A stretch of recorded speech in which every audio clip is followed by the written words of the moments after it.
Thank you, Matt. And Nancy, thank you for making sure he returned to us after he sang with Katrina. Appreciate it, okay? I'll think about a raise for you, but anyway.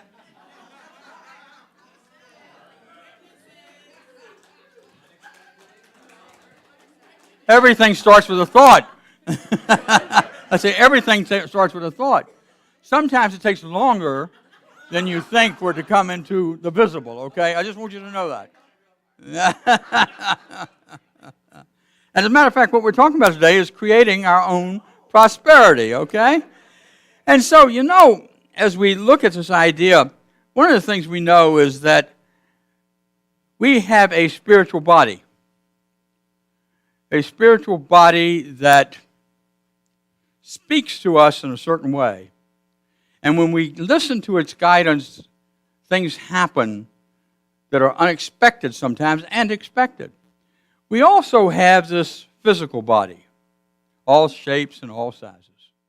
And in this physical body, what we tend to do, more often than not, is to believe what the physical body says is happening. And how do we do that? Well, we do it through our five senses. Like, for example, there's the ability to see. And what I see out here is a lot of different people. I see individuals that I know and personally. I see personalities. And none of this is wrong. But also, what I see is the oneness of spirit that we share here at Unity of Richmond, and how that brings us together as a movement, not a religion. And so I see things, and I start to believe what I see, which is usually the first mistake. I have the ability to hear. And one of the things that happens for me, I don't know about you, but when I'm in this physical state and I'm depending on my senses and I'm talking to Vicki, my wife, I think I know what she's going to say. Now, I've been married 30 years, and I still think I know what she's going to say. And when I interrupt her, for some reason, she says, "Let me finish." And sometimes I say, "Well, I understand." And she says, "No, you don't." And I go, "Oh, really?" And so I listen, and son of a gun, what I think she was going to say was not what she was saying. And so I have to stop and listen. But more importantly, when I am in spirit, I have to stop and listen to the inner voice and be aware of where I am in that moment so that I can be guided by spirit, not by my senses. And then we have that ability to feel. Now, I use this example, and nobody could remember it except me at the last service, so it must have gone a long time ago. But there used to be a game when you'd go to somebody's house they would play, and they'd take a bag, and they'd put all kinds of stuff in the bag, okay? And you would close your eyes, and they'd pass the bag, and you'd feel in the bag. And things felt gushy, gushy. Things felt weird. Things felt cold. And you had to guess what it was. And somebody said, "What you're feeling is an eyeball." It wasn't true, but it felt like one. It was a boiled egg. But you see, when they said it felt like an eyeball, all of a sudden I'm envisioning there's an eyeball in there. And so if I'm not careful, the point being is that when I allow my life to be like that bag, when I allow my life to be in such a way that I, again, feel things, that I can feel them from the physical reality or I can feel them from the absolute, which is spiritual. It's up to me. It's my choice. It's your choice of how we step into life. And so as we start to understand our feelings and start to understand that they many times come from what we are experiencing or think we're experiencing and not what we really are, that we have to turn to grow. There's also that ability to smell. And there are odors that are comfortable and there are odors that are uncomfortable. We all know that. And we don't like the uncomfortable odors. But boy, when I come home and Vicki has a special meal that she's cooking, and I walk in and I smell that, I'm glad to be home. Now, if she's not cooking, I'm glad to be home too. But I'm glad, in case she's listening, I'm glad to be home. And so, anyway, so we have this, and then, the neat thing is we have this ability to taste things. I had the great pleasure last year because Vicki and I were given a gift certificate to Opossums. How many people have been to Opossums? Well, if you've been there, and let me highly recommend it, but also carry $150 with you for 2 people, it is fantastic. The food is great. And I still remember that taste. And you know what? When I won the auction this year, there was a card for Opossums in there. So our daughter's going to come to town in March, and we're going to take her to Opossums. I may ask her to pay, but that's beside the point. But anyway, we have this ability to taste. And it's a wonderful ability. Now, all these 5 senses are important. I want to be able to smell a fire or smell or feel or sense the smoke. If that's going on in my house, I want to be able to get out. I want to be able to taste good things because I enjoy it. I want to be able to enjoy my 5 senses, but I want my 5 senses to follow my direction, not me follow their direction. And as I do that, I start to look at life a little differently. You see, that the reason our communications so often is difficult is because of the fact that we believe in what we are seeing, hearing, interpreting, rather than what's happening. Very few people who love each other want to disagree. But we do. And what we have to do is set the intention that in our disagreements, we will do it with love, not anger. That in our disagreements, we will do it with feeling and emotion and not anger. That we will not create a situation where we have to wake up and say, oh my goodness, please forgive me.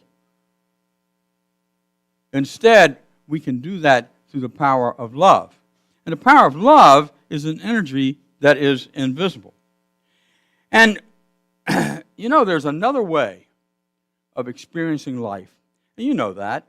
And it's really our place, our ability to trust and understand that the invisible is the underlying cause of what is visible.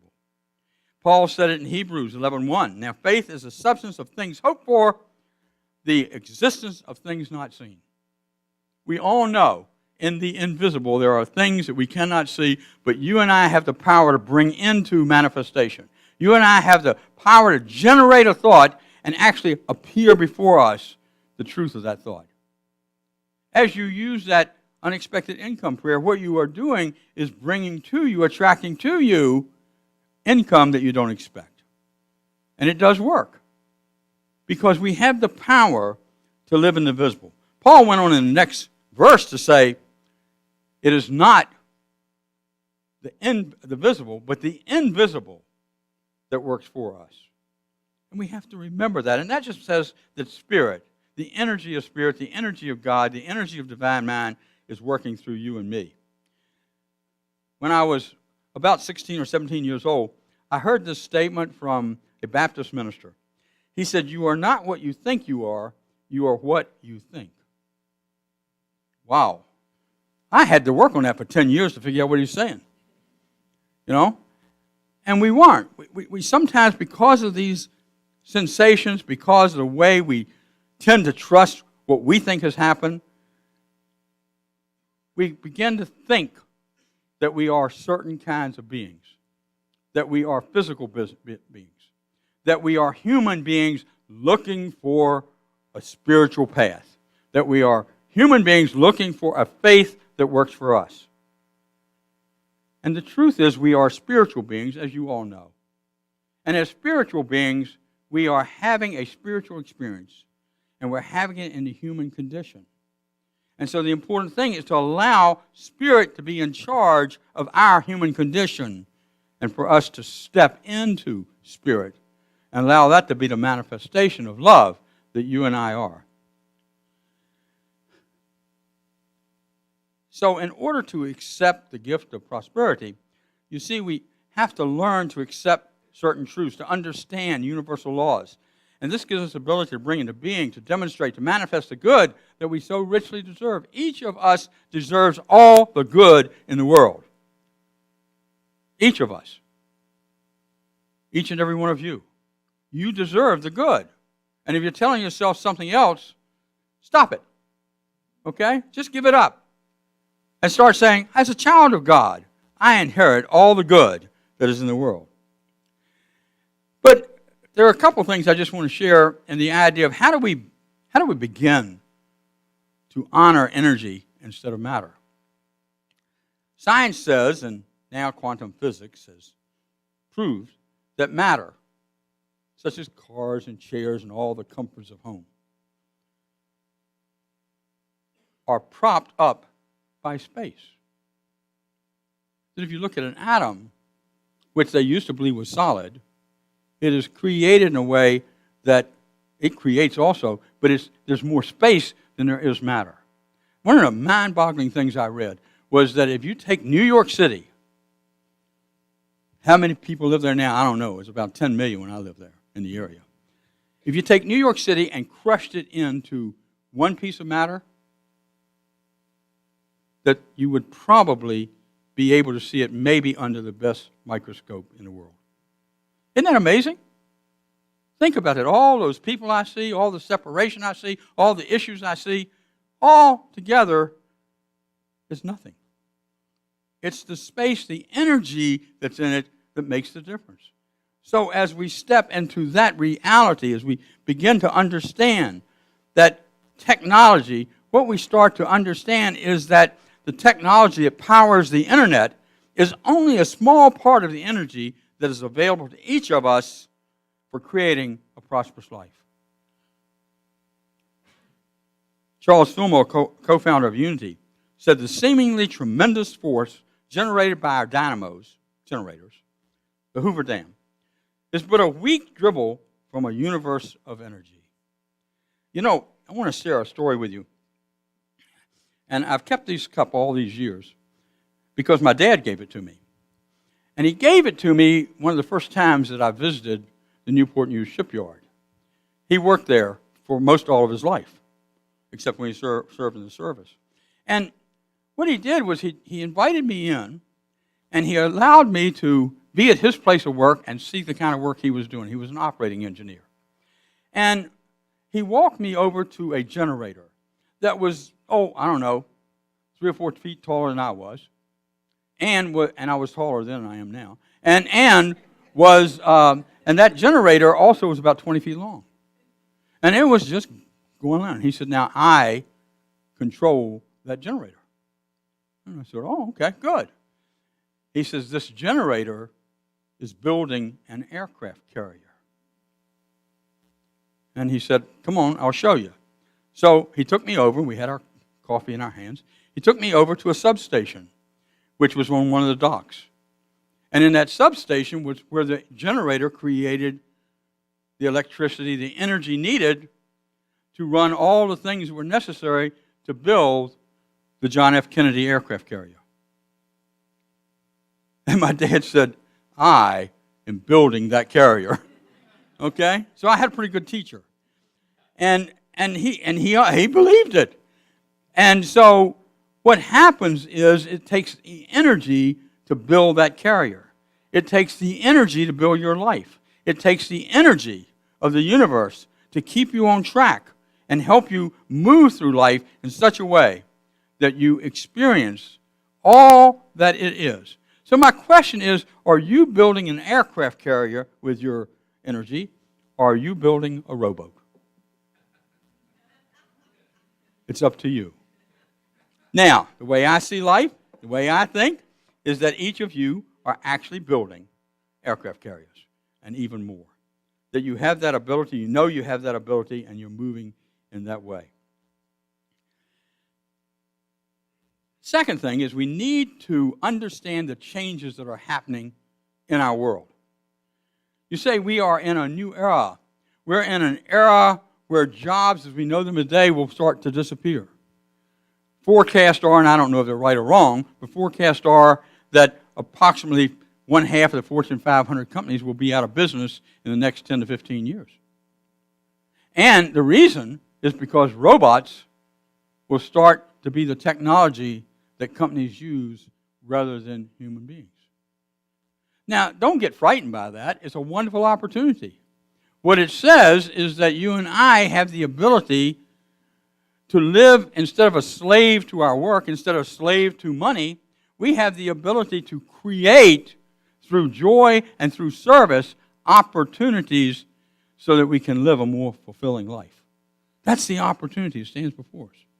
And as we take that on, I see Unity of Richmond being a place where people come to understand that, learn that, not just spiritually, but also we have classes here. We have opportunities here where people can become more creative and generate those creative opportunities and bring to them all that they need because they are serving others. And so we have to see ourselves not as robots, but instead as people who are creative force in our community. Now, here are 4 ideas on how we might do that. 1, Jesus said the kingdom of heaven is within you, and that we can attain and experience the kingdom of heaven right here and right now. He didn't say, well, you know, when you die, you're going to go to heaven. He didn't say that. A few other people did, but that's not what Jesus said, if you really read the scripture. Jesus said, the kingdom of heaven is at hand. The kingdom of heaven is within you, because he understood the power that was within him and within each of his disciples and those around him. A lot of people didn't understand that, but we have that opportunity to understand it today. Number 2, understand that your spiritual evolution, your spiritual growth is the key to living in the kingdom of heaven today. Without going too far into it, Greg Braden and the Heart Math Institute shared a discovery that they made approximately 5 years ago. And that is, in the heart space, there is a brain-like presence. And that through that heart space is what spirit moves through. And in moving through that presence, it creates divine ideas. And that each of us have divine mind. And when we're operating full force, those divine ideas flow through the divine mind, and then divine mind tells the brain how to operate. Most of us think the brain operates on its own. But the brain, like every organ in our body, takes direction from us. And it's through using that we can create these opportunities of prosperity in our lives. The third thing I want to say to you is keep the faith. Just keep the faith. Know that everything is okay. Set your intention every day to live life fully and to live life with spiritual prosperity.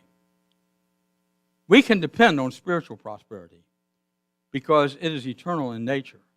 It is the substance by which we create life itself. And as you live these newfound principles, they will lead you to understanding the process for living in the kingdom of heaven. Debbie Johnson is going to be presenting a course here. We've had it before, the 4T course. And so what I offer to each and every one of you is an opportunity to attend that course. If you've never had it, it'll make a difference in your life. If you've had it, it'll make an even bigger difference in your life because you'll remember the principles and start to practice them again, just in case you're a little off track.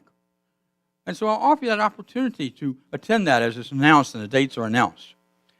And we need to continue to look for ways in which we can grow and understand how we can live in the kingdom of heaven. And then the third thing is fourth thing is believe and appreciate that there's only one force in the universe. And that is the force of spirit. That is creative energy. That is what I call God energy. That there's unconditional love. You are unconditional love, and you can experience that and be that through your spiritual strength. That you are the wisdom of the universe. Jesus used a couple of parables. One was the parable of the pearl of great value. And what he said was there was a man who lived on a farm. That's what you and I would call it. And he wanted to find, because he'd read about the pearl of great value. Now, his farm sat on the water. And this man, though, sold his farm to find that pearl. And he went out and he traveled the world. And he looked for the pearl, but he could not find it. He eventually died. And after his death, the owners of the farm that he sold found in the water pearls and oysters. He spent his life looking for something, and yet it was right there at hand. The kingdom of heaven for you is right there at hand. The other thing that happens that Jesus described is the parable of the mustard seed. You know, Jesus saw a mustard seed as something that would grow into a bush that could give you shade. He saw the mustard seed as something that would produce seeds that could produce mustard. I mean, how many people don't like a hot dog with mustard on it, okay? Yeah, sure. And so what that did is provide production for people so that people were supported by that idea as they followed the path of the mustard seed. Jesus was saying that can happen for each and every one of us, that we are like that mustard seed, that we can create and bring into our beingness divine ideas, and they will create for us a life of prosperity. The gift of prosperity are the ideas that flow from the divine and expressed through you as spirit. Spirit then guides you to use this inexhaustible, isn't that cool? Inexhaustible resource so that you can generate a life that only not works for you, but it works for others too. You can generate a life that's filled with joy because you know you're following and doing the things you need to do. You can generate a life of giving and sharing of your talents, of your gifts. You can generate a life that says, yes, I am a prosperous individual. Thank you.